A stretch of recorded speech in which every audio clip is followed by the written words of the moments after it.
Timnas Indonesia bersiap untuk menghadapi tantangan berat saat menjamu Australia pada pertandingan kedua grup C putaran ketiga kualifikasi Piala Dunia 2006 zona Asia.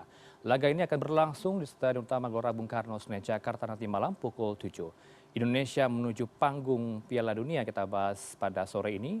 Di studio sudah hadir dengan Bung Kesit Budi Handoyo, pengamat sepak bola, sudah hadir bersama kami. Langsung saya sapa. Mari Bung, ke harapan saya untuk kita berbincang mengenai asa Indonesia meraih poin sempurna pada malam nanti. Kalau dari modal yang sudah dimiliki, kita bertanding di kandang sendiri. Kemudian kalau melihat dari hasil seri dengan Arab Saudi, apakah ini sudah cukup mampu membuat mereka percaya diri nanti malam? Kalau rasa percaya diri, iya.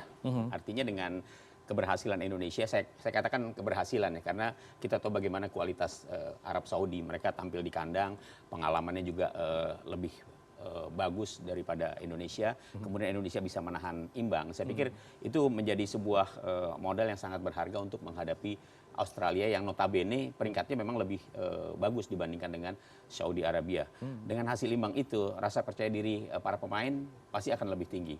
Apalagi akan bermain di hadapan publik sendiri di GBK. Jadi beban atau justru jadi semangat dengan pendukung kita yang cukup banyak nanti malam? Bisa dua-duanya. Bisa jadi penambah semangat, penambah motivasi, tapi bisa juga menjadi beban kalau Indonesia tidak mampu memainkan strateginya. Indonesia terus tertekan, ini akan menjadi, bisa jadi bumerang untuk para pemain kalau tidak bisa memanfaatkan situasi tampil di kandang sendiri. Untuk gaya permainan sendiri, apa yang bisa diterapkan nanti dari anak asuh Sinteyong ini? Apakah formasi ofensif atau defensif yang digunakan nanti malam? Iya, saya pikir situasinya memang akan terlihat pada saat bagaimana Australia kemudian menerapkan strateginya. Saya yakin bahwa Australia setelah kekalahan dari Bahrain akan tampil lebih open. Mereka akan mencari kemenangan untuk menyelamatkan muka mereka. Ya, karena dalam sejarah pertemuan dengan Indonesia, 19 kali bertemu, Australia menang 15 kali. Hanya kalah sekali, itu pun juga sudah lama, tahun 81. 3 kali bermain imbang. Artinya dengan kemenangan yang dicatat oleh Australia begitu banyak, kemudian mereka sampai kalah menghadapi Indonesia, ini tentunya akan menjadi tamparan baru lagi bagi Australia. Karena itu menurut saya ini yang harus diwaspadai oleh Indonesia. Bisa saja momentum menghadapi Indonesia itu menjadi kebangkitan Australia. Apakah justru nanti pressing yang kuat ini akan diterapkan, apalagi gelandang kita cukup kuat di sini ya? Iya, saya pikir bermain dengan pressing ketat itu menjadi pilihan untuk bisa mengatasi, mematikan pergerakan pemain-pemain Australia. Tapi bukan berarti tanpa risiko. Artinya ketika kita mampu bermain lepas dengan pressing tinggi, berarti staminanya harus siap 90 menit. Ya. Menghadapi Arab Saudi, timnas mendapatkan pelajaran. Di 45 menit babak pertama, mereka tampil begitu impresif. Mereka tampil begitu Spartan. Tapi di babak kedua, ternyata Saudi Arabia mampu melakukan tekanan demi tekanan. Beruntung karena Indonesia akhirnya tidak kebobolan di tengah tekanan bertubi-tubi dari Saudi Arabia. Dan menurut saya salah satunya memang lini pertahanan Indonesia yang cukup solid, cukup tenang. Ditambah lagi dengan hadirnya penjaga gawang baru, Martin Paes, yang tampil sangat gemilang.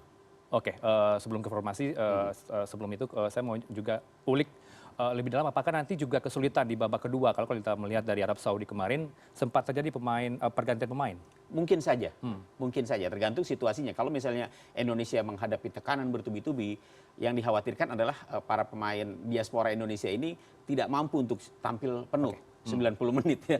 Karena biar bagaimanapun masalah cuaca juga akan menjadi pengaruh buat mereka gitu. Kalau untuk pemain lokal Indonesia saya pikir tidak terlalu menjadi persoalan soal cuaca ya.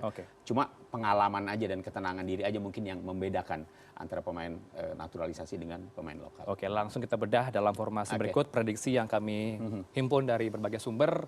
Bisa Anda gambarkan pertahanan-pertahanan dari kita, apakah lini tengah masih menjadi PR dan juga lini depan seperti apa? Iya, prediksi seperti ini. Menurut saya formasi 3-4-3 atau 3-5-2 ya yang diterapkan oleh Sinteyong di pertandingan malam hari ini tetap akan digunakan. Cuma formasinya menurut saya komposisi dari pemain pada saat menghadapi Saudi Arabia ya. Rizky Ridho mungkin boleh jadi dengan hadirnya Ivar Jenner, mungkin dia tidak akan ditampilkan. Bisa saja. Rizky Ridho tidak akan tampil. Iya, artinya Justin Hapner, Itzes, dan Sandy Walsh yang bakal diturunkan. Ya, tapi di lini tengah Saya pikir pilihannya masih sama. Oke. Ya, di sektor kanan Witan Sulaiman, kemudian Tom Haye, Ivar Jenner, Verdonk, dan satu lagi Nathan Choaon. Oke. Sementara di depan Rafael Struijk dan juga Ragnar Ortmagun akan tetap menjadi andalan. Mungkin perubahannya di sini saja ya.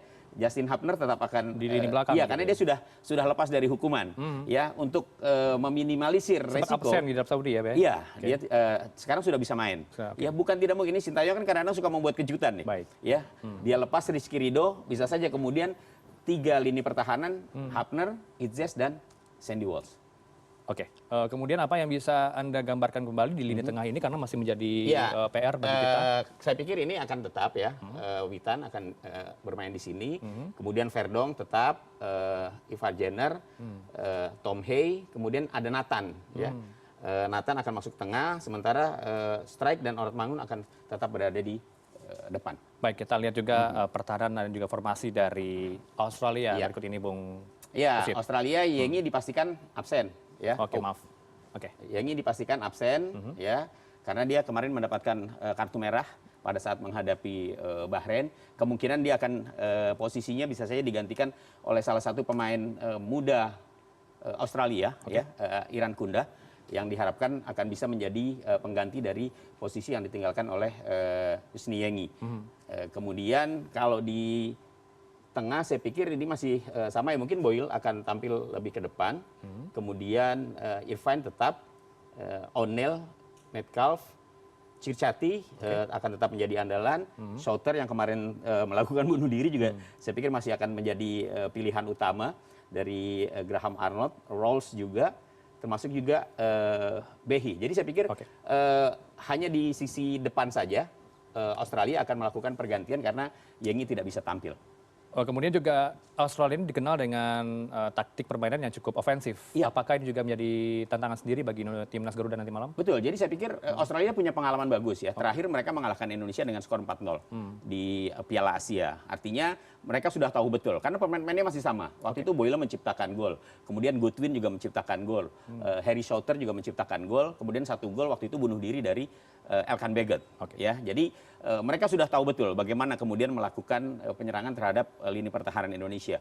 Pressing ketat saya yakin akan mereka lakukan, kemudian juga dengan memanfaatkan lebar lapangan, serta memanfaatkan crossing dengan bermain bola-bola atas. Ini yang tampaknya menurut saya akan ditampilkan oleh Australia. Baik, itu tadi formasi yang kita tampilkan ya, Australia 4-4-2, sedangkan untuk Indonesia 3-4-3, begitu ya? Iya, Bung Kusit? 3-4-3 bisa juga 3-5-2. Baik. Oke, kita lanjutkan dialognya terkait dengan, tentu ini juga menjadi tantangan sendiri bagi